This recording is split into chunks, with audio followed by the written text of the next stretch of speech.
And so these questionnaires and this whole process, I think it points to everything that's wrong right now.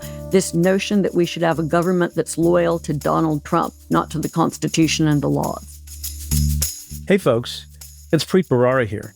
You're watching the Cafe Insider podcast, where Joyce Vance and I break down the week's biggest legal headlines. This is an excerpt from our latest members-only episode. If you want the full show, please head to cafe.com/insider. Now let's dive in. So, can we talk in more detail about this questionnaire thing?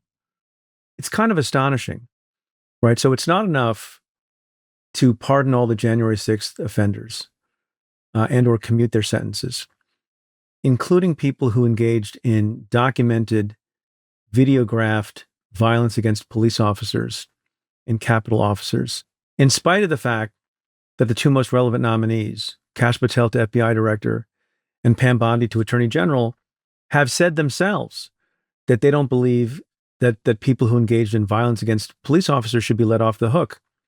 Notwithstanding those two nominees' statements, notwithstanding what I said a second ago, Donald Trump apparently, at his behest, has caused questionnaires to be distributed to thousands of FBI employees, thousands of FBI agents, to find out what, if any, connection they had to the January 6th prosecutions, many of which were, avowedly righteous, even by the lights of supporters of Donald Trump. And by the way, the vast majority of them, those prosecutions, resulted in convictions by juries or by guilty pleas in front of judges appointed by Trump and by other presidents, Democratic and Republican, where people raised their right hand and swore on the record and under oath that they had committed crimes. So the idea that all of this was nonsense and BS based on the pardon doesn't make any sense. But then to go another level and suggest, and we don't know if this will happen, but it sure sounds ominous, that if you had anything to do with chasing down a lead, that you're going to go into some database. And maybe it's the case that at the highest level, president or thereabouts, they're going to forgive, as if it's their job to forgive, FBI agents who merely chase down a lead, as opposed to those who actually engaged in an arrest. Even though it's the case that the charging decisions are not made by the FBI, the sentencing recommendations are not made by the FBI; those are done at the hands of the prosecutors at the Department of Justice. I just find it completely bonkers and outrageous. Do you have other words for it? If you work at a fast food restaurant and if you're told to go work at cash register A on a certain day, as opposed to cash register B or C, and you don't have any control over that. Cash register A is your assignment. And suddenly someone comes along and says, we're going to fire everybody who ever worked on cash register A. That's how much discretion agents out in the field have about running down leads, right? You're assigned something, you run it down. And it's not just in Washington, where I suspect that this will disproportionately hit, but because these people who were prosecuted or investigated in connection with January 6th come from all over the country, Washington sent out leads to field offices all across the country where agents were assigned them, and they ran down details about those people and their families and their motivation and sent that back to folks who were conducting the investigations and prosecutions. And now those people, for doing nothing other than their job, for being assigned to cash register A on the wrong day, are really afraid about their personal futures and their jobs. And for most of these people, they love their jobs. They believe in the mission. They're committed to keeping the American people safe. And now their loyalty, in essence, is being called into question. Maybe that begs the issue here, because this is clearly about loyalty to Donald Trump, not the Constitution. And so these questionnaires and this whole process, I think it points to everything that's wrong right now. This notion that we should have a government that's loyal to Donald Trump, not to the Constitution and the laws. And by the way, the deterrence effect, the chilling effect, is even worse than I think what Trump and his cronies even appreciate, if they appreciate any of it at all. Because it's not only the case, and this is why it's so, I think, significant. It's not only the case that an FBI agent or a DEA agent or anyone else has to think twice about following a lead or pursuing an investigation they've been assigned that touches the president in some way. But you also got to think, hey, what goes around comes around.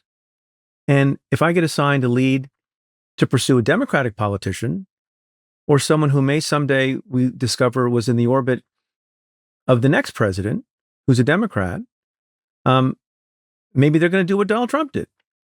And maybe they're going to say, why did you investigate the Democratic governor of that state, who may be in the future the vice president of the United States? And what's good for the goose is good for the gander.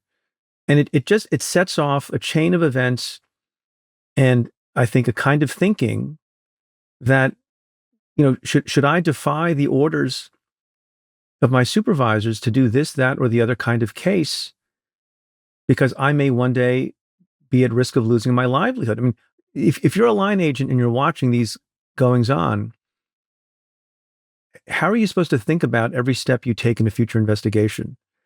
Because everything is tinged, arguably or potentially with some kind of politics, right? If you go after a nonprofit, right, you have a U.S. Attorney's Office in Chicago that begins to investigate a nonprofit, and it's not the president's son, and it's not the president himself, but it's a nonprofit that at some point said something positive about one party or the other. Are you going to risk your livelihood in the future because you had some involvement with that investigation? Right? I mean, what's left to not worry about? Anytime you investigate a business, right? Who did the business owners know? Who were their college roommates?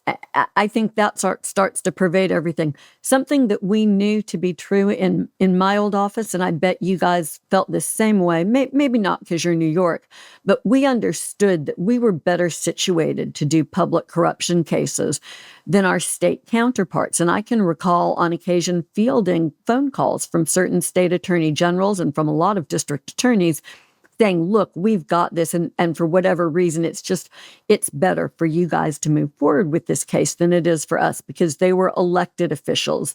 They, ran with an R or a D next to their name.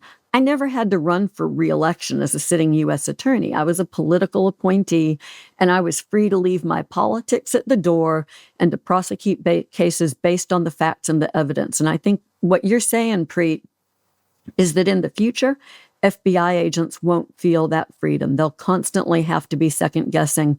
Righteous cases will go undone. Perhaps some cases that aren't righteous will get done, will be prioritized. And instead of being the Justice Department we know and love, this will be a Justice Department that will be unrecognizable for many of us. So you said something earlier about loyalty. That's usually not a word that you find in a Justice Department memo or manual or in guidance, unless it's followed by the words "to the Constitution," right? Not loyal to any particular person. And in one of these memos that the people are referring to as the fork in the road, which we should talk about also, which is the letter that hundreds of thousands, if not more, federal workers got to decide whether they want to resign, effective almost immediately, and then continue to get paid some amount of money so that they can thin the ranks of the federal workforce, which on its own and in isolation, if done properly, is in principle not crazy. And I want to know your views on that. But in this memo, the fork in the road, Emil Bove, the acting deputy attorney general, describes 4 pillars: return to the office, we need a better performance culture, a more streamlined and flexible workforce, and enhanced standards of conduct. And in enhanced standards of conduct, the memo reads, quote, the federal workforce should be comprised of employees who are reliable, loyal, trustworthy, and who strive for excellence in their daily work. So that raised my eyebrow. And you wonder, what does loyalty mean? Because that word that I just read was not followed by "to the Constitution." There's an Office of Personnel memo, I think it's a different memo, that states, and this is somewhat helpful, I don't know if it mitigates the first thing, Joyce, in your mind, that people in career positions, quote, are not required to personally or politically support the current president or the policies of the current administration.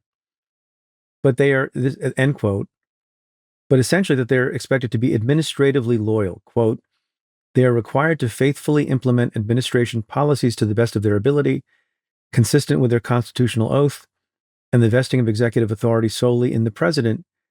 Failure to do so is grounds for dismissal. How do you feel about the term and the meaning of loyalty in that context? So there's two different things going on here, right? I thought loyalty was flashing in big neon letters for me because there's context. We all remember Donald Trump trying to extract a promise of personal loyalty from Jim Comey, then director of the FBI, before he fired him. We know Trump operates on loyalty principles, personal loyalty, not loyalty to principle, loyalty to Donald Trump. If you could set that aside for a moment, you would say that none of this is wrong. This is what new administrations do. I remember when Janet Reno became Attorney General, one of the priorities that she established, you may not have been at DOJ at this point in time, but we went after deadbeat daddies. We went after guys who fled from one state to another to avoid paying child support.